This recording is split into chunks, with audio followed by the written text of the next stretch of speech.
அன்னைக்கு இருந்த திராவிட முன்னேற்ற கழகம் அவங்க காவல்துறையை வச்சு அச்சுறுத்தல் பண்ணுறது, அரசு நிர்வாகத்தை வச்சு அச்சுறுத்தல் பண்ணுறது, அந்த ஏரிகளை அபகரிக்கிறது, விவசாயிகள் ஒப்புதல் இல்லாமல் விவசாய நிலங்களை அபகரிக்கும், அந்த ஏரிகள்லேருந்து வரக்கூடிய நீர்வழி பாதையை அப்படி ஒட்டுமொத்தமாக ஒரு பேரழிவை அந்த விமான நிலையம் ஏற்படுத்துங்கிறது தான் அந்த செம்பரம்பாக்கம் ஏரி வழியாக சென்னைக்கான குடிநீர் ஆதாரமாக விளக்கு. அதுதான் அடிப்படையாக செம்பரம்பாக்கம் ஏரிக்கு குடிநீர் ஆதாரம். அந்த ஏரிகளை எல்லாம் ஆக்கிரமிப்பு பண்ணிட்டா அதில் வரக்கூடிய தண்ணீர் கொசஸ்தல ஆறு வழியாக சென்னைக்கு மிகப்பெரிய வெள்ளப்பெருக்கை ஏற்படும். அந்த ஊர் எல்லையிலேயே தடுத்து நிறுத்தி குண்டுகட்டா தூக்கி வேனில் போட்டு கொண்டு போய் என்னை ஒரு அந்தரான காட்டுக்குள்ளே கொண்டு போய் என்னை சிறை வைக்கப்பட்டேன்.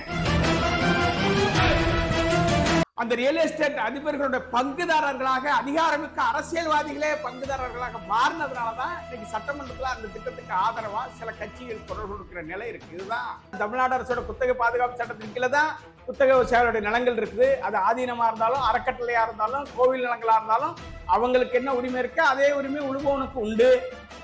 அந்த நிலங்கள் எல்லாம் கோவில் சொத்துக்கள்ங்கிற பேர்ல 2022 அப்டேட் பண்ணி இணையத்தில் வெளிப்படையா நாங்க அதுல பதிவேற்றம் பண்றோங்கிற முறையில நீங்க வெளியேற்றம் பண்ணி அந்த நிலங்கள் கோயில் சொத்துக்கள்லாம் அறநிலையத்துறைக்கு சொந்தமானது, கோயில்களுக்கு சொந்தமானது, ஆதீனங்களுக்கு சொந்தமானதுன்னு விளைநிலங்களை பிடுங்கிற நடவடிக்கையில் ஈடுபட்டீங்களே, கிராமமா ஈடுபட்டீங்களே.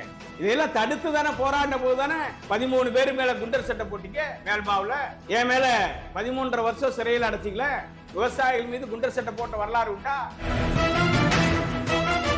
இந்திய அரசியலமைப்பு சட்டம் ஒரு திட்டத்திற்காக கையகப்படுத்துகிற நிலத்தை 5 ஆண்டுகளுக்குள்ள அந்த திட்டம் நிறைவேறலைன்னா அது திரும்ப விவசாயிகிட்ட ஒப்படைக்கணும் அரசியலமைப்பு சட்டம் சொல்லுது. திராவிட முன்னேற்ற கழகம் அரசியலமைப்பு சட்டத்தை படிச்சு பார்த்துட்டு வெளி விவாதங்களுக்கு வரணும். அதான் கேட்கிற, சென்னைக்கு வடக்கே விமான நிலையம் என்றால் சென்னைக்கு தெற்கு நோக்கி தமிழகம் இருக்கிற போது வடக்கு நோக்கி ஏன் விமான நிலையம் போக வேண்டும்? அப்படி வளர்ச்சி எல்லாம் தொழில் வளர்ச்சி எல்லாம் ஆந்திரா நோக்கி தான் செல்லும். கிரெடிட் கார்டு ஓவர் டியூவா, மல்டிபிள் இஎம்ஐ ஸ்ட்ரெஸ்ஸா? இனி ஒரே இஎம்ஐல ஈஸியா மேனேஜ் பண்ணலாம். Power of one EMI.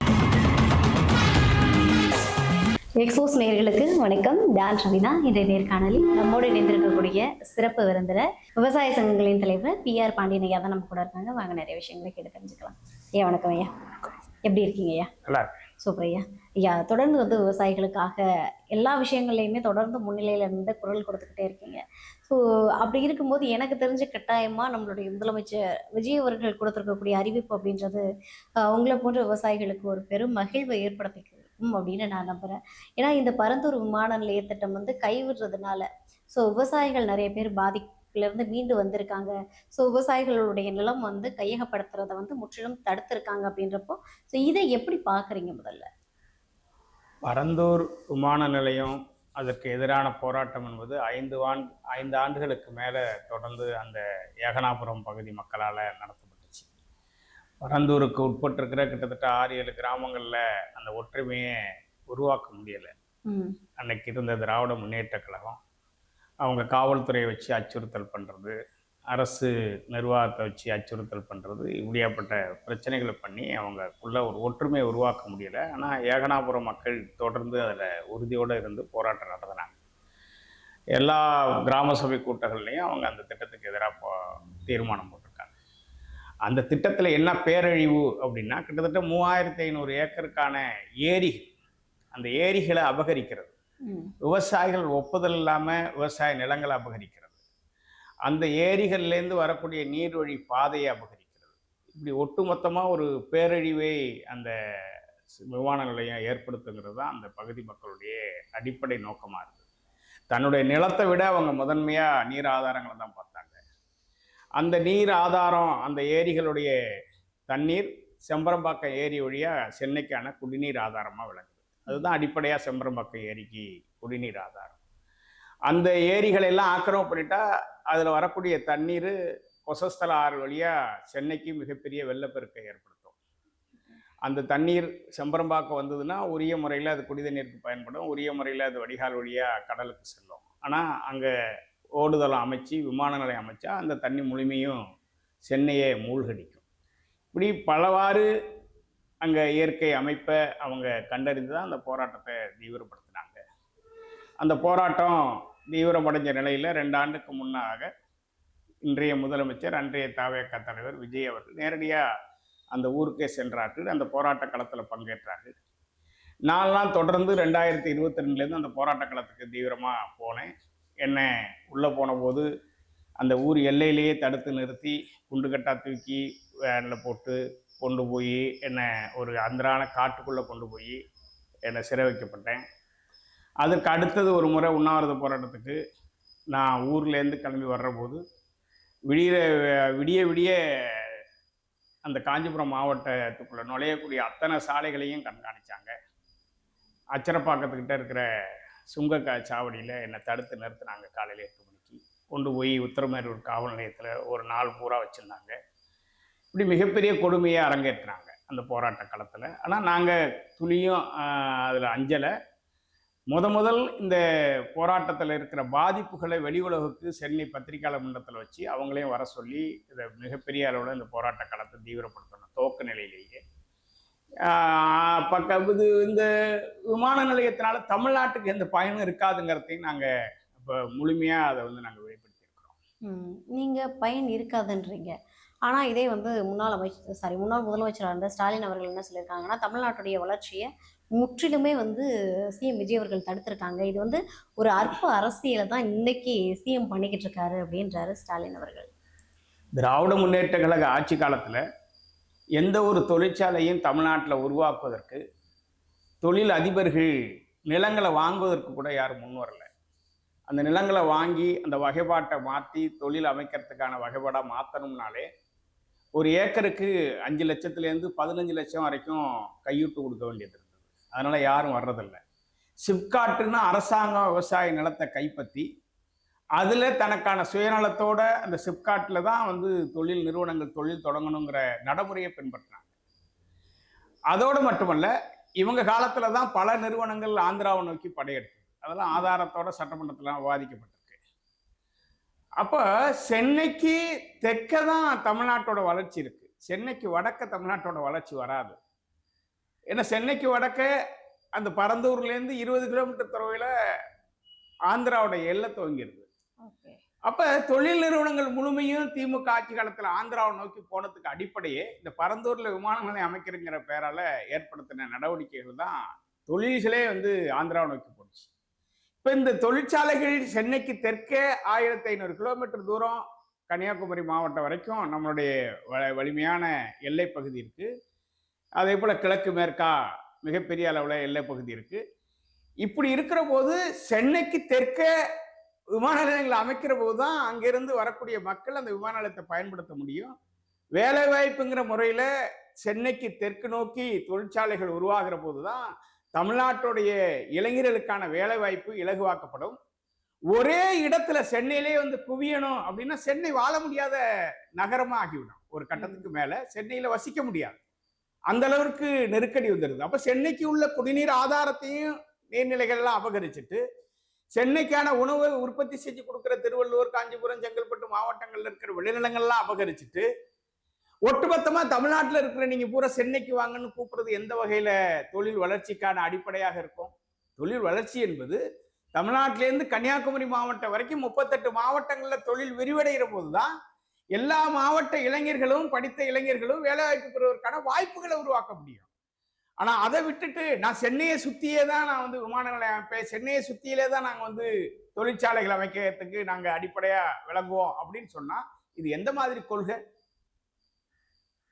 இதனாலதான் நாங்க அடிப்படை நோக்கத்தோடு அதை எதிர்த்தோம். இது ஒண்ணு. அந்த விமான நிலையத்திலேருந்து 18 கிலோமீட்டர் தொலைவில் அரக்கோணம் விமானப்படை விமான தளம் இருக்கு. இன்னைக்கு நமக்கும் சீனாவுக்கும் மிகப்பெரிய நெருக்கடி இருக்கு. சீனா இன்னைக்கு இலங்கையில கடற்படை தளத்தை கொண்டாந்து நிறுத்திட்டாங்க. இப்ப நமக்கு சீனா கடற்படை தளம் அமைச்சதுனால இந்தியாவுக்கு எந்த நேரமும் பேராபத்து இருக்கு. அப்ப நம்மளோட அரக்கோணம் விமானப்படை விமானத்தளம், தஞ்சாவூர் விமானப்படை விமானத்தளம், இதுலதான் நாம அதை எதிர்கொள்வதற்கான நவீன ரக விமானங்களை எல்லாம் கொண்டு வந்து அங்க நிறுத்தி வச்சிருக்கிறோம். அப்ப நீங்க போய் அதுக்கு ஓரத்துல போய் பரந்தூர்ல விமான நிலையம் கட்டினீங்கன்னா எப்படி நமக்கு எதிராளி நம்மளை தாக்க வர்ற போது, நம்ம நாட்டுக்கு அச்சுறுத்தல் வர்ற போது இதெல்லாம் எப்படி எதிர்கொள்ள போறீங்க? நீங்க பரந்தூர்லேருந்து 60 கிலோமீட்டர் தூரத்துல ரேணிகுண்டா திருப்பதி விமான நிலையம், உலக புகழ் வாய்ந்த விமான நிலையம். நீங்க பரந்தூர்லேருந்து 40 கிலோமீட்டர்ல வேலூர் அப்துல்லாபுரம் விமான நிலையம். இன்னைக்கு திறக்க வேண்டிய நிலையில அது தள்ளி போயிட்டு இருக்கு. வேலை முடிஞ்சிருச்சு. அந்த மாதிரி விமான நிலையங்களுக்கு கூட நீங்க வந்து விரிவுபடுத்தலாம். தேவையற்ற முறையில அங்க வாங்கி குவிச்சிருக்கிற நில குவியல்காரர்கள், அது ரியல் எஸ்டேட் அதிபர்கள், அந்த ரியல் எஸ்டேட் அதிபர்களுடைய பங்குதாரர்களாக அதிகாரமிக்க அரசியல்வாதிகளே பங்குதாரர்களாக மாறினதுனாலதான் இன்னைக்கு சட்டமன்றத்துல அந்த திட்டத்துக்கு ஆதரவா சில கட்சிகள் குரல் கொடுக்கிற நிலை இருக்கு. இதுதான் ஏளனமா தமிழ்நாட்டு மக்கள் பேசுறாங்க. இது சட்டமன்றத்துல நடக்கிற கூத்துக்களை அன்றாட நேரடி ஒருபரப்புல எல்லாரும் பாக்குறாங்க. அப்ப யார் ஒருத்தரும் பரந்தூர் விமான நிலையத்துக்கு ஆதரவான வகையில தமிழ்நாட்டில் எந்த மக்களும் போராட்ட களத்துக்குள்ளேயே, எந்த விவசாய அமைப்புகளும் போராட்ட களத்துக்குள்ளேயே போராடுகிற அத்தனை அமைப்புகளும் இந்த பரந்தூர் விமான நிலையம் கைவிட்டதை முதலமைச்சர் ஜோசப் விஜய்க்கு பாராட்டு தான் தெரிவித்துக்கிட்டு இருக்காங்க. எந்த அடிப்படையில் இதை நியாயப்படுத்த முயற்சிக்கிறாங்க அப்படிங்கிறதெல்லாம் வெளியில வருது. சட்டமன்றத்திலே கூட விவாதிக்கிற போது இது மாப்பிள்ளைக்காரதா, மாப்பிள்ளையோட முதலீடை பாதுகாப்பதற்கா, இப்படிப்பட்ட விமர்சனங்கள்லாம் உள்ள வருது. அப்ப இதையெல்லாம் தமிழ்நாட்டு மக்கள் பார்த்து கொண்டுதான் இருக்கிறோம். அப்ப எந்த பகுதியில யாரு ரியல் எஸ்டேட் அதிபர்கள் நிலங்களை வாங்கி குவித்திருக்கிறார்களோ அங்கதான் பேருந்து நிலையம் அமைக்கப்பட்டுச்சு. பல பேருந்து நிலையம் ஆட்சியில அதிகாரத்தில் இருந்தவங்களுடைய எங்க விளைநிலங்களை வாங்கி குவித்தார்களோ நகரத்தை விட்டு 7 கிலோமீட்டர், 10 கிலோமீட்டர், 5 கிலோமீட்டர், 15 கிலோமீட்டர் தள்ளி தான் பேருந்து நிலையங்கள் அமைக்கப்பட்டுச்சு. அவங்களுடைய சுயநலத்துக்காக, அந்த நிலத்தோடைய மதிப்பு கூட்டணுங்கிறதுக்காக. இப்படி பல மாநிலங்கள்ல கட்டப்பட்ட பேருந்து நிலையங்கள் பயனற்ற முறையில் இருக்கு. இந்த மாதிரியான ஒரு நெருக்கடியான சூழல்ல தான் இந்த பரந்தூர் விமான நிலையம் சென்னைக்கு தெற்கு நோக்கி அமைகிற போதுதான் தமிழ்நாட்டுடைய தொழில் வளர்ச்சி பெருகும், தமிழ்நாட்டுடைய வேலை வாய்ப்பு பெருகும். தமிழ்நாட்டில் அமைக்கப்பட்டிருக்கிற அந்த விமான நிலையம் தமிழக மக்களுக்கு பயன்படும். ஆந்திராவுக்கு அருகே கொண்டு அமைக்கிறதுனால ஆந்திரா வளம் பெருமே தவிர, ஆந்திராவில் தொழில் வளர்ச்சி பெருமையை தவிர தமிழ்நாட்டிற்கு எந்த பயனும் இருக்காது என்கிற உயரிய நோக்கோடு தான் இந்த போராட்டத்துக்கு எங்க அமைப்பு முழுமையா ஆதரவு கொடுத்தது. ஓகே, சட்டமன்றத்தில் G2 மாப்பிள்ளைக்காக அங்கே நிலம் வாங்கி போட்டிருக்காங்கன்னு சொல்கிறாங்க. ஆனால் அந்த G2 நிறுவனம் வந்து ஒரு அறிக்கை கொடுத்துருக்காங்க. என்ன அப்படின்னா, நாங்கள் எந்த நிலமும் வாங்கலை, கிட்டத்தட்ட சுற்றி ஒரு 10 கிலோமீட்டருக்கு எங்கள் பேரில் ஏதாவது நிலம் இருந்துச்சுன்னா நீங்கள் எடுத்துக்கோங்க, இலவசமாகவே எடுத்துக்கோங்கன்னு ஒரு அறிவிப்பை கொடுக்குறாங்களே. G2 யாரும் அங்கே பேரை பயன்படுத்தலை. மாப்பிள்ளைக்கான நிறுவனங்களுக்கு ஊக்கப்படுத்துறதுக்கான வகையில் பரந்தூர் நிறுவனத்துன்னு சொன்னாங்க. அது எந்த மாப்பிள்ளைக்கு யார் பேர் எதையுமே அங்கே பயன்படுத்தலை. ஆனா அவர்களா தன்னை எங்களுடைய மாப்பிள்ளையை சொல்றீங்களான்னு அவங்களா கோவப்பட்டு பல விவாதங்களை துவக்குனாங்களே தவிர அங்க வர்ற கருத்துக்கள் எந்த மாப்பிள்ளை அப்படிங்கிறது கிடையாது. மாமா மாப்பிள்ளைன்னு பேசினா கூட சபையில அனுமதி இல்லைங்கிறாங்க. அப்படி இருக்கிறப்ப எந்த மாப்பிள்ளையை அவங்க குறிப்பிட்டாங்க? ஏன் இவங்களுக்கு அவ்வளவு கோவம் வருது? ஏன் இவங்க அதுல வந்து அவ்வளவு பதட்டப்படுறாங்க? தொழில் வளர்ச்சினா திமுக தொழில் வளர்ச்சி கொண்டு ஆந்திராவில் கொடுக்கணும்னு என்னத்துக்கு வளர்ச்சி? நமக்கு ஏன் நம்மளுடைய நிதியை ஆந்திராவில் கொண்டு வீணடிக்கப்படணும்? நம்மளோட நிதி வீணடிக்கப்படணும்னா மறுத்து அதுக்கு நாம வந்து சென்னைக்கு தெற்கே வந்து தொழில் வளங்களை பெருக்கிறது தானே தமிழ்நாட்டு மக்களுக்கு பயன் தரும். ஏன் இவ்வளவு கோவப்படுறீங்க? ஏன் இவ்வளவு வீராவேசம் பேச ஆரம்பிக்கிறீங்க? சட்டமன்றத்துல ஏன் வெளியேறீங்க? அந்த திட்டத்தை போராடி தானே நாங்க கைவிடணும்னு சொல்லிட்டு இருக்கோம். கைவிடணுங்கிறதுல போய் உத்தரவாதம் கொடுத்ததுன்னு ஆட்சிக்கு வந்தா உடனே நான் ரத்து பண்ணிடுவேன்னு சொன்னது விஜய் தானே. அன்னைக்கெல்லாம் நீங்க போராட்ட களத்துக்குள்ள நீங்க 5 ஆண்டு காலம் போராடினீங்களே, ஏன் அந்த நிலங்களை கையகப்படுத்தி விமான நிலையத்தை துவக்கல? ஏற்கனவே 8 வழி சாலை திட்டம் அதிமுக ஆட்சி காலத்தில் கொண்டு வந்த போது திமுகவே போராட்ட களத்தில் இருந்தது. ஆட்சி மாற்றம் ஏற்பட்ட பிறகு 8 வழி சாலையை போய் திமுகவே ஆதரிச்சு அந்த திட்டத்தை நிறைவேற்றணும்னு குரல் கொடுத்தாங்க. அப்ப நீங்க ஆட்சியில இருந்தா விளைநிலங்களை பூரா அபகரிக்கணும். இது மட்டும் இல்ல, கோவில் குத்தகை நிலங்கள் 2012 2017 வரைக்கும் ஏற்பட்ட வறட்சி, வெள்ளம், மிகப்பெரிய வறட்சி. அந்த வறட்சியில கோயில் நிலங்களை சாகுபடி செய்த விவசாயிகள் குத்தகை அளக்க முடியாது. வரி வஜா தள்ளுபடி பண்ணிருக்கு, கடன் தள்ளுபடி பண்ணிருக்கு. ஒட்டுமொத்தமா தமிழ்நாடு முடங்கி போச்சு. வேலை வாய்ப்பு இல்ல, நிலத்த நீர் இல்ல, குடிநீர் இல்ல, மிகப்பெரிய அல்லோகலப்பட்டு உணவு உற்பத்தி அடியோடு அழிஞ்சுது. அந்த காலகட்டங்களில் குத்தகை பாக்கிய நிலுவை காட்டி வருவாய் நீதிமன்றங்கள் மூலமா நிலத்தை வெளியேற்றினாங்க. ஆனா குத்தகை பாதுகாப்பு சட்டம், தமிழ்நாடு அரசோட குத்தகை பாதுகாப்பு சட்டத்தின் கீழே தான் குத்தகை விவசாயிகளுடைய நிலங்கள் இருக்குது. அது ஆதீனமா இருந்தாலும், அறக்கட்டளையா இருந்தாலும், கோவில் நிலங்களா இருந்தாலும் அவங்களுக்கு என்ன உரிமை இருக்கு அதே உரிமை உழுபவனுக்கு உண்டு. அந்த நிலங்கள் எல்லாம் கோவில் சொத்துக்கள்ங்கிற பேர்ல 2022 அப்டேட் பண்ணி இணையத்துல வெளிப்படையா நாங்க வந்து அதுல பதிவேற்றம் பண்றோங்கிற முறையில நீங்க வெளியேற்றம் பண்ணி அந்த நிலங்கள் கோவில் சொத்துக்கள்லாம் அறநிலையத்துறைக்கு சொந்தமானது, கோயில்களுக்கு சொந்தமானது, ஆதீனங்களுக்கு சொந்தமானதுன்னு விளைநிலங்களை பிடுங்கிற நடவடிக்கையில் ஈடுபட்டீங்களே. கிராமம் கிராமமா ஈடுபட்டீங்களே. இதெல்லாம் தடுத்து தானே போராடின போது தானே 13 பேர் மேல குண்டர் சட்டம் போட்டீங்க. மேல்மாவுல என் மேல 13.5 வருஷம் சிறையில் அடைச்சிக்கல. இதெல்லாம் எதிர்த்து குரல் கொடுத்ததுனால தானே இந்த மண்ணை காக்கிறதுக்கு போராட்டம் நடத்தியது மீது உலகத்திலே எந்த நாட்டிலேயும் எந்த அரசாங்கமும் விவசாயிகள் மீது குண்டர் சட்டம் போட்ட வரலாறு உண்டா? போராட்டம் நடத்தி ஆர்ப்பாட்டத்திற்காக 13 ஆண்டு காலம் சிறை தண்டனை வழங்கினது இருக்கா? அப்ப இந்த கொடுமையெல்லாம் அரங்கேற்றது திமுக ஆட்சி தானே. இப்ப அந்த ஆட்சியில அவங்களுடைய அதிகாரம், அவங்களை தமிழ்நாட்டு மக்களை அடிமைப்படுத்தணும்னு அவங்க எடுத்த முயற்சி, அதுவே அவங்களுக்கு தோல்வியா முடிஞ்சது. அந்த தோல்வியினுடைய விரக்தியில இன்னைக்கு பேரழிவு திட்டங்களை எல்லாம் ஆதரிக்கணுங்கிற முடிவுக்கு போறாங்க. அதை பத்தி தமிழக மக்கள் அவர்களுடைய கருத்துக்களுக்கு மதிப்பளிக்கவில்லை. இது அவர்கள் உணர்ந்து கொள்ள வேண்டும். ஐயா கிட்டத்தட்ட அவங்க 90% நாங்கள் வந்து லேண்டை வந்து கையகப்படுத்திட்டோம், அதாவது முடிய போகிற ஸ்டேஜில் போயிட்டு இதை தடுத்து நிறுத்துறது அப்படின்றது பெரிய தவறான ஒரு டிசிஷன். ஸோ நீங்கள் அப்படி பண்ணீங்க அப்படின்னா திரும்ப இந்த நிலத்தை வந்து விவசாயிகள்கிட்டையும் கொடுக்க முடியாது. அப்போ நீங்கள் அதை என்ன பண்ண போறீங்க அப்படின்ற ஒரு கேள்வி வைக்கிறாங்களே. இந்திய அரசியலமைப்பு சட்டம் ஒரு திட்டத்திற்காக கையகப்படுத்துகிற நிலத்தை 5 ஆண்டுகளுக்குள்ள அந்த திட்டம் நிறைவேறலைன்னா அது திரும்ப விவசாயிகள்கிட்ட ஒப்படைக்கணும்னு அரசியலமைப்பு சட்டம் சொல்லுது. திராவிட முன்னேற்ற கழகம் அரசியலமைப்பு சட்டத்தை படிச்சு பார்த்துட்டு வெளி விவாதங்களுக்கு வரணும். அந்த திட்டத்தினுடைய கையகப்படுத்தப்பட்ட திட்டம் தோல்வி அடைஞ்சிட்டாக்கா அந்த திட்டத்தில் அந்த நிலத்தை அங்கே ஒப்படைச்சாகணும். இல்லை அந்த விவசாயிகிட்ட நீங்க அபகரிச்சிருந்தீங்கன்னாக்கா அந்த நிலத்தை திரும்ப விவசாயிகிட்ட ஒப்படைச்சாகணும். எந்த அடிப்படை நோக்கமும் இல்லாம விவசாயிகளுக்கு தமிழ்நாடு அரசு நில ஒருங்கிணைப்பு சட்டம் 2023 ஒரு சட்டத்தை கொண்டு வந்து நீர்நிலைகள், ஏரிகள், குளம், குட்டைகள், ஆறுகள், விவசாயிகளுடைய விளைநிலங்கள் யாருடைய கருத்தையும் கேட்காம நீங்க அபகரிப்பதற்கான ஒரு சட்டமே கொண்டு வந்து நிறைவேற்றினது தமிழ்நாடு அரசாங்கம். அந்த சட்டத்தை நாங்க வந்து தமிழ்நாடு இப்ப இன்னைக்கு இருக்கிற ஜோசப் விஜய் தலைமையிலான அரசு அந்த சட்டத்தை நீக்கணும் அப்படின்னு நாங்க சொல்லிட்டு இருக்கோம். தமிழ்நாடு அரசு நில ஒருங்கிணைப்பு சட்டத்தை, அந்த சட்டம் தான் இந்த பரந்தூர்ல இருக்கிற விளைநிலங்கள் எல்லாம் எடுத்தது. இந்த சட்டத்தை பயன்படுத்தி தான் திருவண்ணாமலை மாவட்டம் வெண்பாக்கத்துல பட்டறை, சீம்பளங்கிற கிராமங்கள்ல எல்லாம் 450 ஏக்கர் நிலங்களை அபகரிச்சு அடுத்தவங்களுடைய பட்டா நிலம், ஏரிகள், நீர்நிலைகள், சாலைகள், சுடுகாட்டையெல்லாம் அபகரிக்கிற நடவடிக்கையில் ஈடுபட்டு நாங்கள் தடுத்து நிறுத்தியிருக்கோம். இதே போல ஏராளமான உதாரணங்களை காட்ட முடியும். காஞ்சிபுரத்துல கீழ்கதிர்பூர், காஞ்சிபுரம் மாநகராட்சி ஒட்டின பகுதியில் இருக்க கீழ்கதிர்பூர்ல 420 ஏக்கர் நிலம் அபகரிக்கிறதுக்கான எடுத்த முயற்சியை தடுத்து நிறுத்தி இருக்கிறோம். இது மாதிரி ஏகப்பட்ட நிலங்கள் தடுத்து நிறுத்தப்பட்டிருக்கிறது. பிடுங்கிறதுக்கு அபகரிக்கிறதுக்கு எடுத்த முயற்சியெல்லாம் நாங்க தடுத்து நிறுத்தி இருக்கோம். இப்போ நீங்க சொல்றீங்க திரும்ப கொடுத்தலாம், ஆனா அந்த விவசாயிகள் வந்து திரும்ப நமக்கு கொடுத்த காசு அவங்க என்ன பண்ணிருப்பாங்கன்னு தெரியாது. திரும்ப காசு கொடுத்து அவங்க திரும்ப அந்த நிலத்தை மீட்கிறதுக்கான சக்தி அவங்ககிட்ட இருக்குமா? அது ஒரு நிதியை நீங்க அவங்களுடைய எந்த ஒரு விவசாயியும் அரசாங்கத்தோட ஒப்புதல் பெற்று விவசாயிகிட்ட ஒப்புதல் பெற்று நிலங்களை கையகப்படுத்தலை. ஒரு சில தனது அரசியல் கொள்கை உடையவர்களை மிரட்டி நிலங்களை கையகப்படுத்தியிருக்கிறாங்க. மற்றவங்களுக்கு நீதிமன்ற நடவடிக்கை என்கிற பேர்ல அவங்களுடைய வங்கி கணக்குல தான் செலுத்தப்பட்டிருக்கு. இப்படியெல்லாம் மிரட்டி அச்சுறுத்தி அந்த நிலங்கள் கையகப்படுத்தப்பட்டிருக்கு. அப்ப அதுக்கு திமுக அரசு தான் பொறுப்பேற்கணும். விவசாயிகளுக்கு அவங்க தான் பதில் சொல்லணும். திமுக கட்சி தான் பதில் சொல்லணும். இன்னைக்கு இருக்கிற அரசாங்கம் அதை வேற ஒரு திட்டத்துக்கு பயன்படுத்துறதுன்னு அவங்க முடிவு எடுத்தாங்கன்னா மக்களுடைய ஆதரவை பெற்று அவங்க செயல்படுத்துவாங்க. அது அந்த அரசாங்கத்துடைய முடிவு. நீ தான் நிலத்தையே விவசாயி ஒப்புதல் இல்லாம கையகப்படுத்துறதுக்கு ஒரு சட்டமே கொண்டு வந்து நிறைவேற்றி நீங்க அபகரிச்சீங்களே. அபகரிப்பது அந்த சட்டம் கொண்டு வந்ததை விவாதிச்சீங்களா? விவசாயியோட கருத்தை கேட்டீங்களா? சட்டமன்றத்தில் விவாதிச்சீங்களா? 10-11 அந்த சட்டத்தை நிறைவேற்றிட்டு போனீங்க.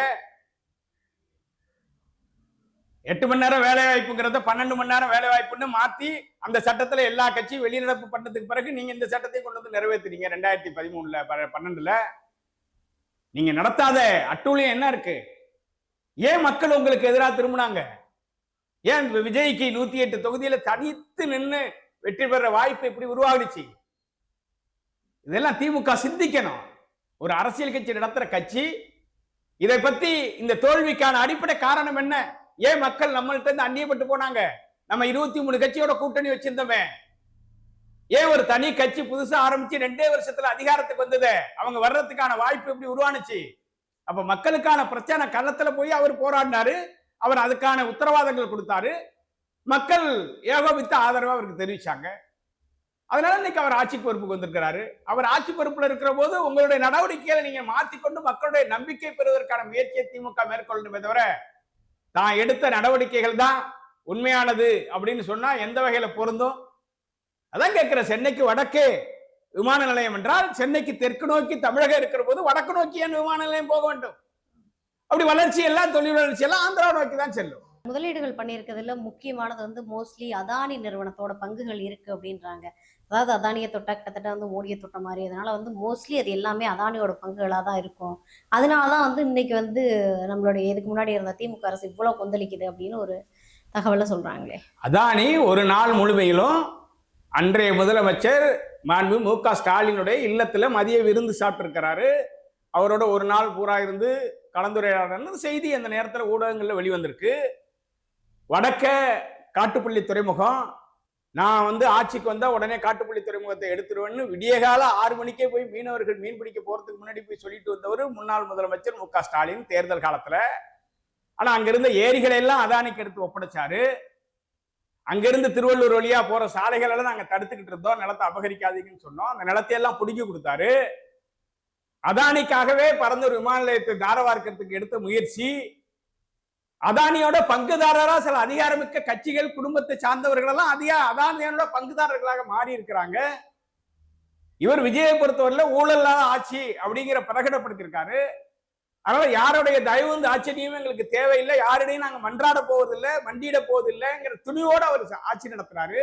அதனாலதான் இன்னைக்கு அவர் துணிவோட மக்களுக்கு விரோதமான சட்டங்களை, திட்டங்களை எல்லாம் திரும்ப பெறாரு. நீங்க உங்களை பாதுகாத்துக்கணுங்கிறதுக்காக நீங்க மத்திய அரசோட தயவை பார்த்து எதிர்பார்த்து இருந்தீங்க. அதானி உங்களுக்கு தேவைப்பட்டாரு. கிரெடிட் கார்டு ஓவர் ஜிவா மல்டிபிள் இஎம்ஐ ஸ்ட்ரெஸ். இனி ஒரே இஎம்ஐல ஈஸியா மேனேஜ் பண்ணலாம். Power of one EMI.